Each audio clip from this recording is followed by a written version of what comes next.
time to talk about it, I'm going to go through this week's material today because aesthetics is pretty quick. I think we can get through it in today's lecture. And then I'm going to spend Thursday talking about existentialism because that's a really fun topic and I don't want us to not have any time to talk about it together in class. Okay, so even though we're not covering existentialism until next week, please know that that's what we'll be talking about on Thursday of this week, right? Just because that's our last time together. All right, so I think, let's see, other upcoming deadlines. When is the final draft due? I mentioned that you have until June 17th for all late work, but when is the actual due date for the final draft? Who can remember?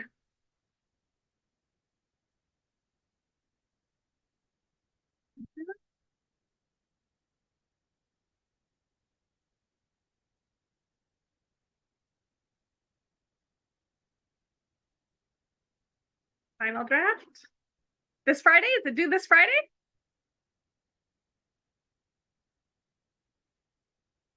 No.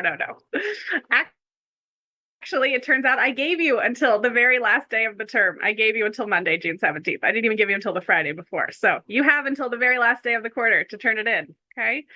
So lots of time to make up missing drafts, lots of time to make revisions. Again, hopefully most of that work has been done already, but if not, you've still got over a week to catch up, right? So plenty of time left. Okay, with that, I'm going to have us get started with our discussion on aesthetics. So I'm going to share my screen. Oh, no, let's do this first.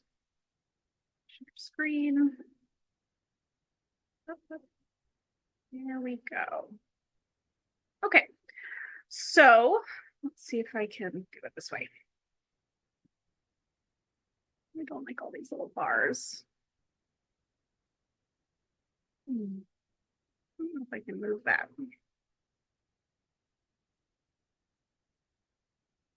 It's just right in the middle of my screen. Like, all right. So we're not going to do that because I can't both use that and talk to you guys. So I'm going to invite you to open up the lecture on your computers if you want to follow along. Otherwise, I'm going to be referencing certain slides. And if there are like useful diagrams, I'll jump back over to the PowerPoint. But basically, that's what I'm going to be going through today. And the idea is that it starts off with just another subset of terms, right? So we're further classifying this last section of philosophy. And again, since this is our last week together, let's just review all that we've learned, right? So at the very beginning of the term, we talked about the value of philosophy being found in the questions themselves, right? And exploring all the possible answers. And so some of the first questions that we asked were some of the ones I think most people ask themselves. And those had to do with religion, right? So we started off with philosophy of religion and then dived into a lot of specific areas of philosophy that philosophy of religion covered as well, right? So that it started off with metaphysics and epistemology, right? The study of the nature of knowledge. How do we know something rather than just believe it? And then what's real, right? And what are those real things like? How do we classify things? And then we moved into our final section, axiology, or the study of values, right? And so we started off with moral value judgments, right? That's what we spent the last 2 weeks covering. Okay, so we looked at different ways of making moral judgments, right? We can judge actions or we can judge agents, the people who engage in those actions. So now we're looking at non-moral judgments, right? So it's important to note that not all the types of judgments that we make have a moral weight to them, right? Not everything is good or bad or right or wrong, right? There are lots of things that we might consider to be amoral, meaning just without, right? It doesn't mean that they're immoral, right? A just meaning without, okay? Like being agnostic, we're not sure, okay? So amoral here, these are amoral judgments, but specifically, we're looking at amoral judgments that have to do with beauty. And as a result of that, we inevitably end up with discussions of art as well, right? So we're going to be discussing this week classifications, right, of judgments like whether or not something is beautiful, whether or not something is ugly, whether or not someone is attractive, whether or not something counts as a piece of art. And we want to talk about these things because there is a pretty, it's always controversial, but maybe it should be more controversial than it is. But there is often, in those who are interested enough, a debate about whether or not these claims are objective or subjective. What do I mean by that?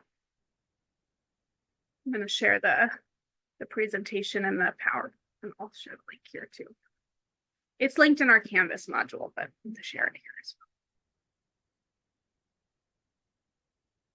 So what do I mean when I say people, they debate whether or not judgments of beauty are objective or subjective? So if I say someone is beautiful, but I mean that is objective, what do I mean by that? That it's a fact. So what do we mean by a fact? All right, this is philosophy. It's never so simple an answer. What do we mean by this? And what do we mean by this? What is a fact? If they have a different opinion. Exactly. Right. So the idea here is that there is a fact of the matter in terms of its truth or falsity. Right. So when we're talking objective versus subjective, and Ava, I'm sorry, I see you have other conversations going. Do you mind? Actually, I love having your cameras on, but if you're having other conversations, it's distracting me a little bit. I think you have questions. Thank you. Okay. So if we're discussing truth or falsity, right, the question is whether or not the truth or falsity of a certain statement or judgment depends upon the person making it or something out there in the world, right? And so when we say things like something is a fact, we typically mean that the truth or falsity doesn't just depend on what we think, right? That it depends on something in the world. So like Evan was saying, if two people disagree, somebody's going to be right and somebody's going to be wrong, right? Whereas that's not going to be the case with subjective judgments, right? Why is nobody right or wrong if you disagree about subjective judgments?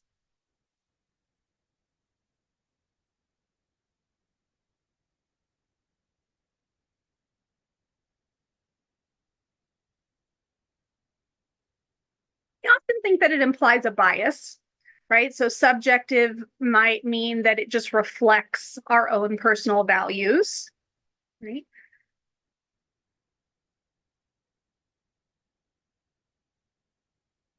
But could our values line up with reality?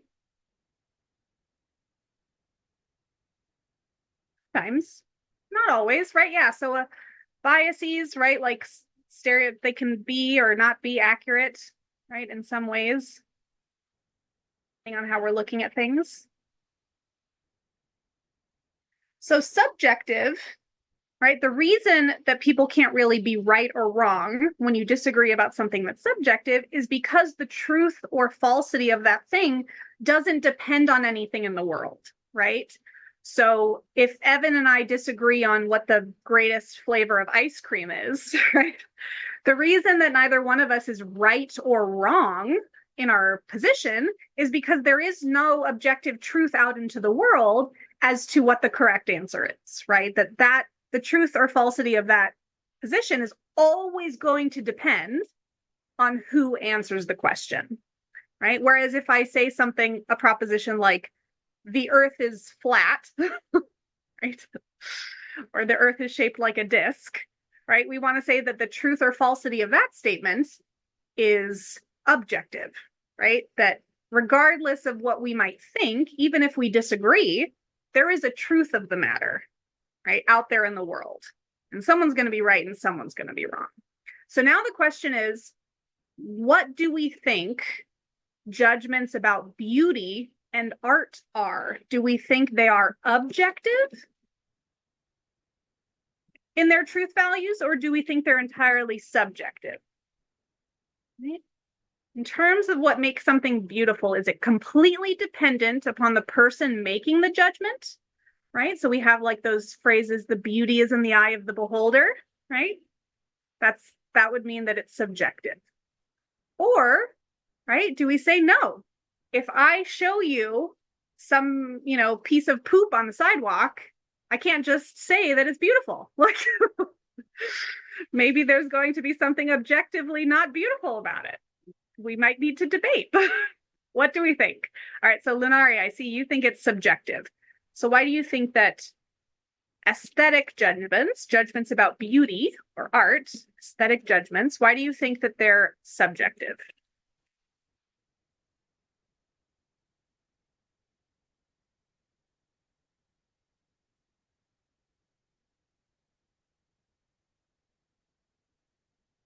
Yeah, good, good. Right. So in terms of the things that we actually use to estimate value, right? Money is often used to estimate value. We can we can objectively look at the world and say that there is definitely a subjective element to what we value certain things, right? So some people are willing to pay a lot of money for something, right? Whereas someone else might not be able to pay a lot of money.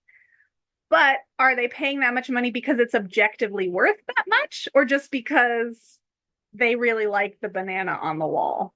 How do we explain the 75%? What are they catching? Are they all capturing some objective feature of the thing that maybe the other 25% aren't? And so then we have to ask, right, especially when we get to the end of this section, when we get to the end of any philosophical section, especially when we get to the feminist critiques, right? So if we're looking at what has been considered traditionally beautiful, right, some people would argue that, well, yeah, it's been considered traditionally beautiful because it is just objectively so, right? And that 25% is just maybe not seeing it. But a feminist might argue that 75% agree that that is beautiful because tradition has told them that that is what beauty is.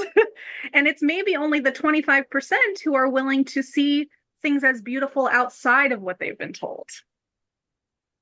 Right? So where is that consistency, right? Is it coming from, is maybe some subjective view of like the very elite people who have control over the media and who disseminate images of beauty, right? What has been the traditional ideal of human beauty throughout most of history?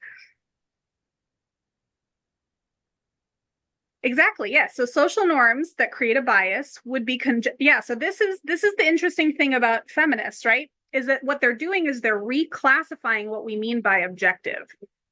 This is actually a little bit of feminist epistemology, but I think it's relevant here, right? So this, instead of taking this traditional view of objectivity, right, which is saying it's completely independent of people, right? We know that feminists are not going to accept that, right? They don't think that people exist in vacuums. So they're not going to think that notions of beauty exist independently of people either. So they're going to redefine traditional objectivity in terms of something like strong objectivity, which is something like what Evan was just talking about. When we say that something is objectively true, all we were saying is that a bunch of people have accepted it as such, right? That has been the socially accepted standard of truth.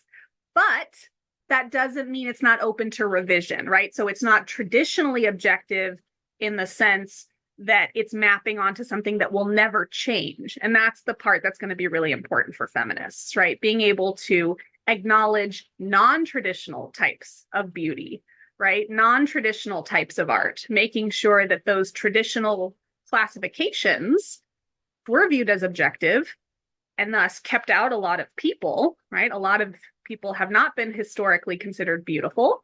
A lot of people have not been historically considered artists, right? Or been allowed to showcase their work in places of things considered to be valuable art, right? So breaking down our notions of objective and subjective helps a little bit with that.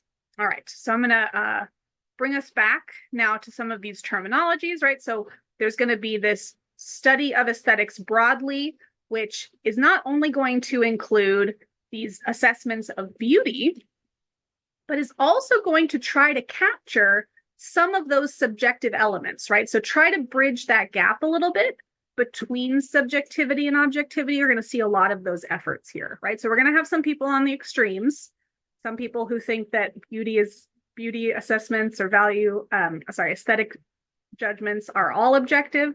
Some people are going to say that aesthetic judgments are all subjective.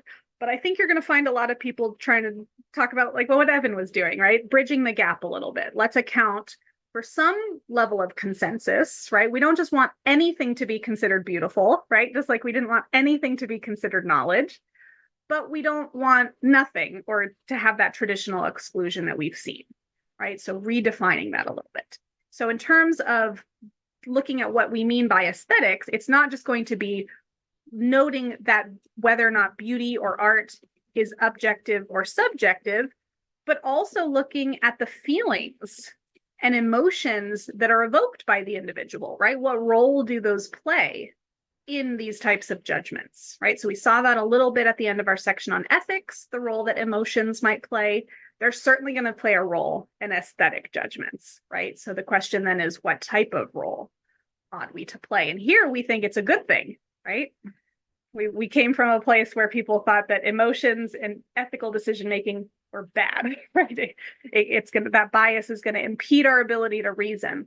But here, it seems weird to say that something is art or beautiful if it doesn't elicit an emotion from you, right? That almost seems like a prerequisite here, right? So in certain domains, right, we seem to like that aspect. Okay, so how are we dealing with this interplay between the subject and their feelings and the object, whatever it is, right? So there's going to be something about the thing. But again, I'm pretty sure someone sold something that was like empty space. I think this was another recent one of these things that was trying to challenge the idea of what counts as art. Like it was a pedestal with nothing on it, and they auctioned the empty space above it, and someone paid a ridiculous amount of money for nothing, basically, right? Take the money and run. Yeah, that's the sort of idea. So, right, is it something about the object? Is it just based on the person? Is it some interplay? That's what we're going to be looking at here, right? So trying to figure out what are our own intuitions telling us. And again, why does that matter? Well, we live in a world that places a lot of material and monetary value on beauty. Okay, so depending on what society and others think makes something beautiful and how we judge things, right, is going to have consequences, material consequence in the world, right? So these are not conversations that are, low stakes. There's a lot at stake in terms of talking about what we think is beautiful and what we think counts as art, even if you're not an artist, right? So some of the questions that we might be asking, right? What, if anything, gives an object aesthetic value? Is there such a thing as an aesthetic experience, right? A purely aesthetic experience? And if so, how does it differ from other kinds of experiences? So to make that question make sense, one of the things I often think about is sort of the contrast, or maybe contrast isn't the right word, but the contradictory nature of experiencing like a really beautiful, grotesque photo. Have you ever seen anything like that? Like it's horrifying, whatever the content of the image is, but it's a beautiful image, right? It's either beautifully painted or it's beautifully photographed. Have any of you ever seen a piece of art like this? Right? So where you're both, there's something ugly about it, but also something beautiful about it at the same time. No? I'm not seeing any reactions on faces. No? Okay. Well, I hope you experience more art in your life. Lots of interesting emotions to be elicited. But yeah, right. So there are often times where we can have, oh, great, Lunaria, you have an example? Please share.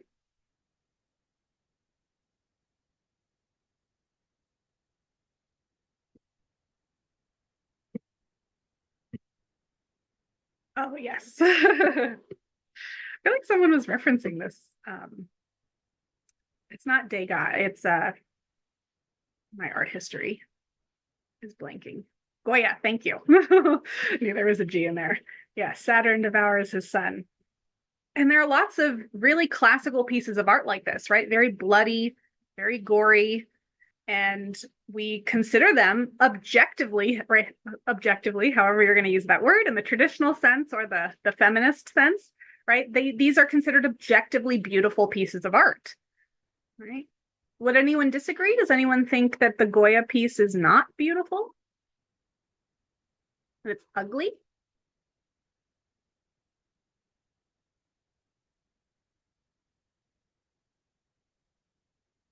Can anyone think of an example of something that's ugly, traditionally considered beautiful? You're like, I don't know why everyone thinks that's beautiful. Or are we all part of the 75%? Do we all agree with what everyone else thinks is beautiful?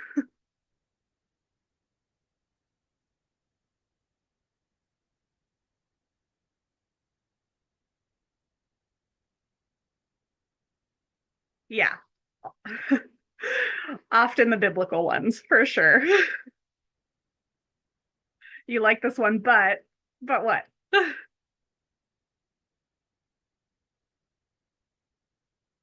Banana taped to a wall is ugly.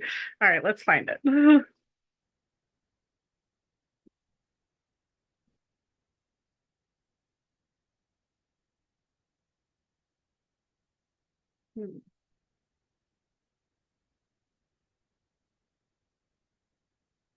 Yeah, it's not even a very good looking banana. It's an ugly piece of duct tape. Yeah, I would not say that that's beautiful.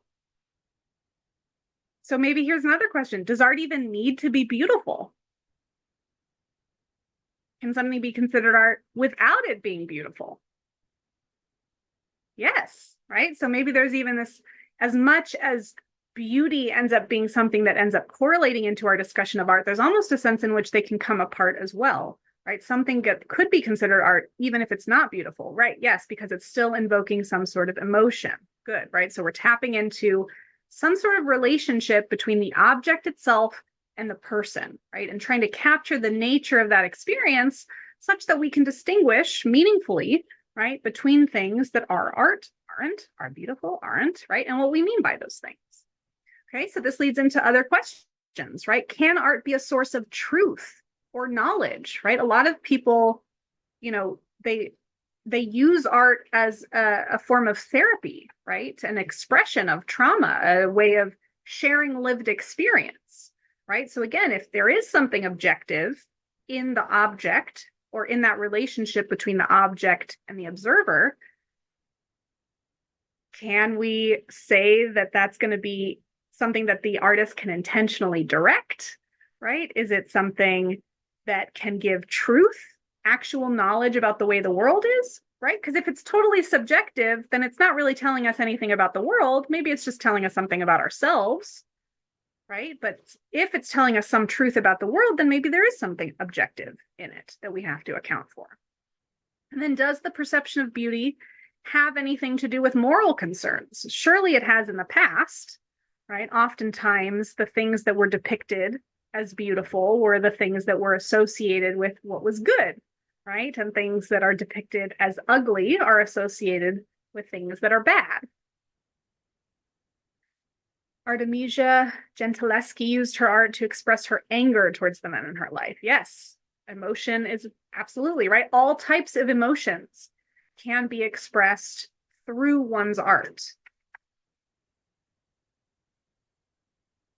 And so, if there are going to be some sort of moral elements to that, right? What are the boundaries of this? And this even goes back to our conversation about religion. There's a very famous, I think, someone peed on a cross as a piece of art, and I forget what it's like. Christ piss or something is the name of the piece. It's not very like it's pretty on the nose or something like this. But it was so considered so disrespectful, right, to so many individuals, so many religious individuals, that it was not considered art by a lot of people, right? So if you are intentionally doing something immoral, even, right, that you're trying to do something out of protest or resistance, right, or hate, right, or disregard or a negative emotion, can that still be considered art? Yeah, I'm sure there's lots of art that is directed towards dysfunctional family relationships. That's probably most artists. Yeah. right? And then, so can some art objects be reasonably judged to be better than others? So here's I think the example that most people will align with, right? Is there an artist, a music artist that you really like that maybe you don't always advertise that you like because you know that their music is not considered like classically good, or right, like maybe you're into, right? Do we have any kind of sentiments like this where, or do you ever disagree with your friends about the quality of the band? Who's the best artist? Well, I mean, is Radiohead objectively better than Taylor Swift? I'm sure people have strong opinions, and I'm sure they have reasons for those opinions, right? Yeah, definitely lots of arguments.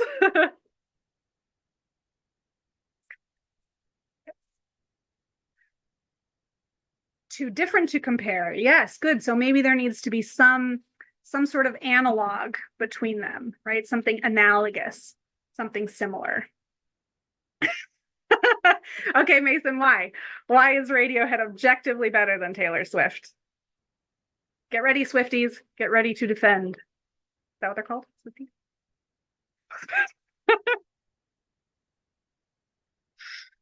Well, I mean, someone could say, didn't the people in Radiohead go to like Oxford and like they studied music? They're very technically gifted. I think Taylor Swift is a pretty talented musician as well, right? She plays a lot of instruments, I think, right?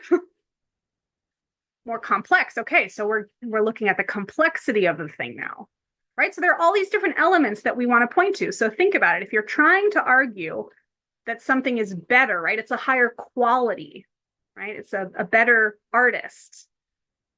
Okay, whatever that classification is, even if we're going to limit it to a genre, limit it to things that have certain things in common, right? Then we need to ask ourselves, okay, is that an objective thing? Or are we still just saying, well, maybe I'm just subjective in that I like music that has complex things, right? And maybe my subjective bias is I like simple things. Good, right? See, the debates are already begun, right? Because there are so many feelings that come up in this. All right, let's see if we can elicit some more feelings.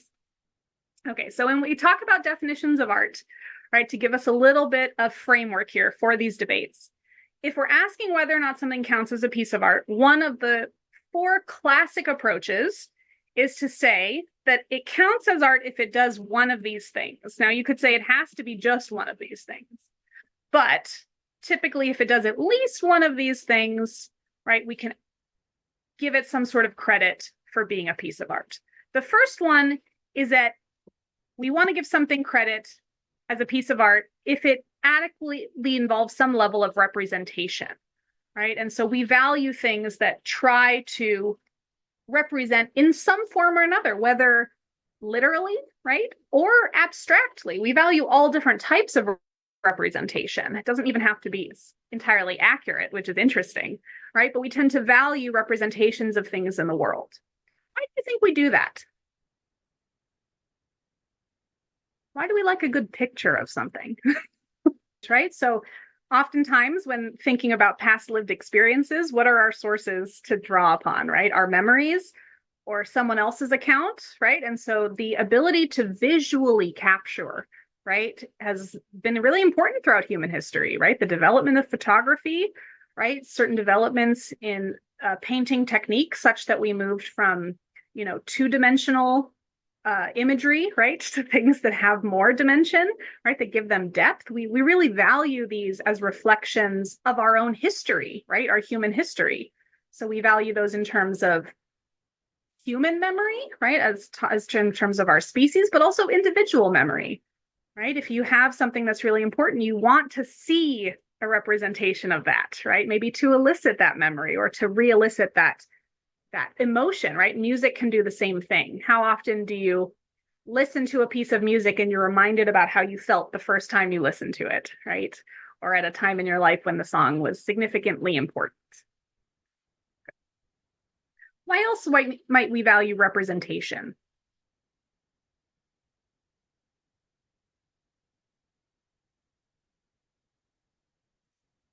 about it in terms of the question of whether or not any truth can be captured in art, reflected in art.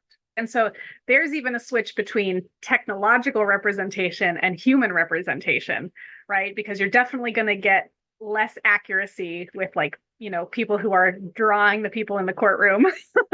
I'm sure that's maybe not exactly how they looked, right? Versus having the camera in the courtroom that captures every minute. But yeah, there's something that is being conveyed, perhaps an accuracy, right? Or a side of the story that maybe would have otherwise been unavailable, right? So that's why it's really to, again, for feminists especially, to address the exclusion in the history of art, right? If art is supposed to convey something about the truth of human experience, right? And reality and the nature of reality, all the things we've been talking about, right? What is real? What is knowledge, right? What is God? All of these big questions. Well, our depiction of that has been quite narrow throughout history. And so if we want to get a broader understanding of the world outside of our own limited perspective, right, especially if you are some sort of standpoint theorist, well, then maybe might not be able to experience the world in person, but I can look at a lot of representations of the world, right?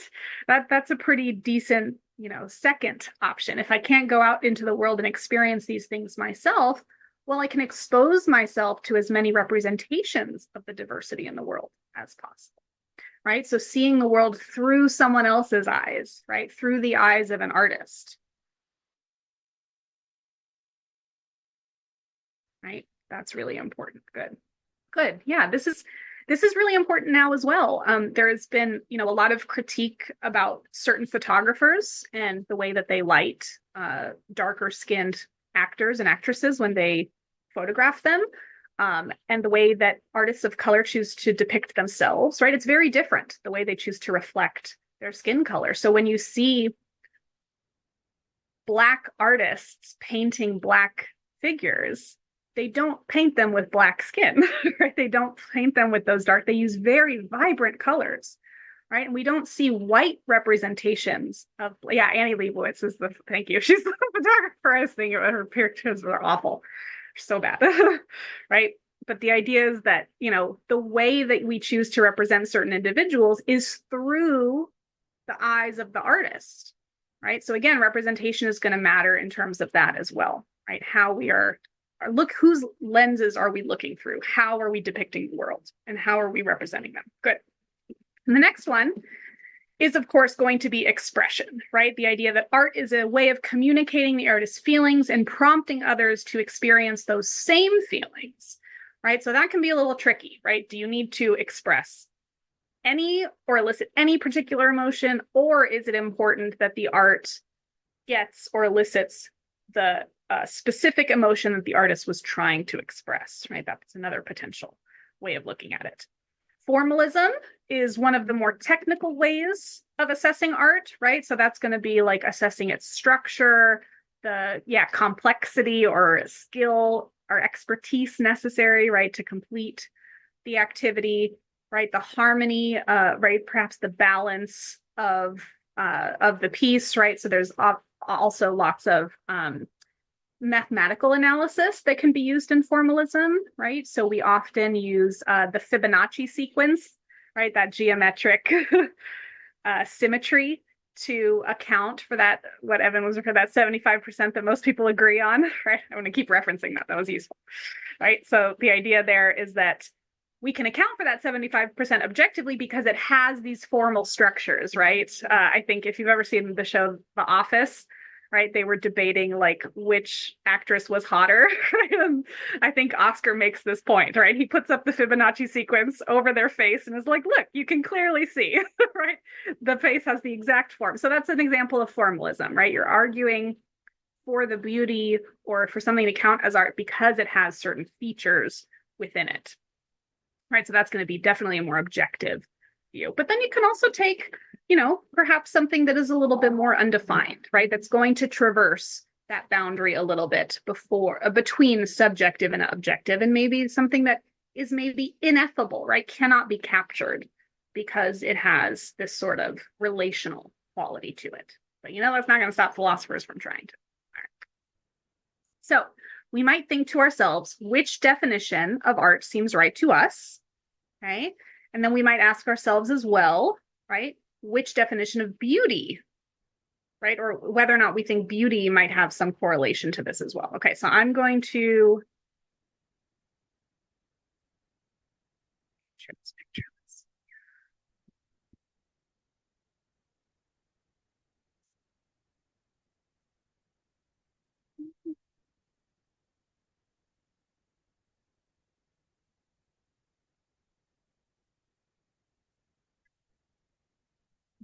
All right. So this is the first example in the PowerPoint. I've copied and pasted it into the chat here. Is this art? First off, what are we looking at?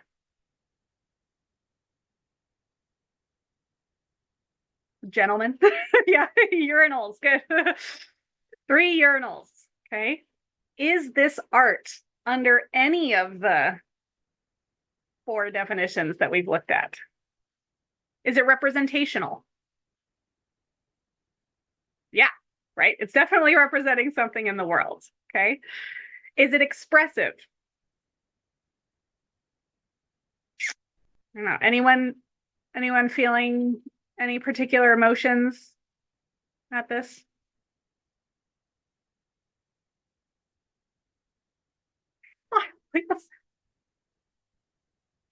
For some reason, it makes me think of cleaning products. Like when I think of a urinal, I think of a urinal cake. I'm like thinking of Lysol products. But maybe that's because I associate them with being unclean, like in an unclean public restroom. Anyone, why do you feel upset? 80%. Yes. Yes. So what's interesting about this chosen form of representation is it's not completely accurate, right? These are certainly not functioning urinals, right? It's just the porcelain bowl. There's not any drainage or anything else. So square, yes. Yeah, I mean, granted, I haven't spent a lot of time in public restrooms that have urinals, but I haven't seen any of that particular design. They're sort of futuristic looking. They're big. They are quite large. Are they? I guess I assume they come up to like maybe someone's chest or something. Yeah, that's pretty high, I guess.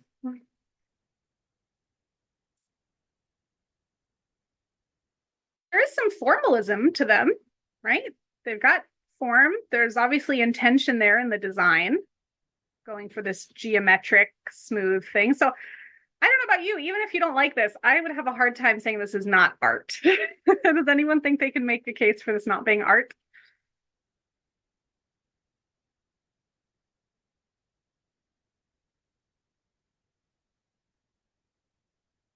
It's art. Okay, let's try the next one.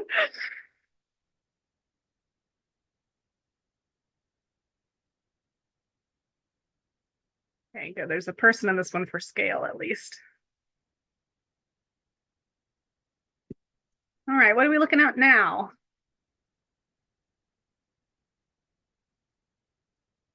I love the faces in the classroom. Yeah. Yep, it's what you think it is. A cube of allergy.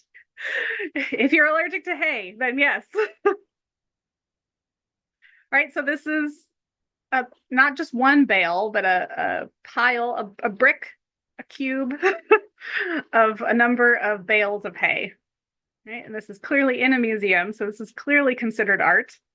Right, it's representational. Is it formal? I mean, is there a harmony, a unity to it? Does it have certain formal characteristics of art? Lunaria can't get over the waist. Definitely expressive. Eliciting lots of emotions. Maybe that's what they wanted you to feel. They wanted you to feel waste. Like someone should be eating this. All right. Well, we're almost at the end of class, but I would encourage you guys to look through the rest of the PowerPoint and also look at more art in your lives and consider even the advertisements that you come across, right, that are trying to say, hey, this is a beautiful person or this is a beautiful thing. And so you should want to look like them or you should want to buy this thing. Ask yourself, right, whose idea of beauty is this, right? Do you agree with this idea of beauty? Whose values are being expressed? All right, so we will continue this discussion on Thursday, but we're going to switch gears. And instead of talking about art and beauty, which I can see has just fascinated all of you so much, we're going to be talking about the meaning of life. So get ready for that. And I hope to see some of you tomorrow on campus. And then, yes, Zoom on Thursday. All right, hope to see you tomorrow. I hope you all have a wonderful day.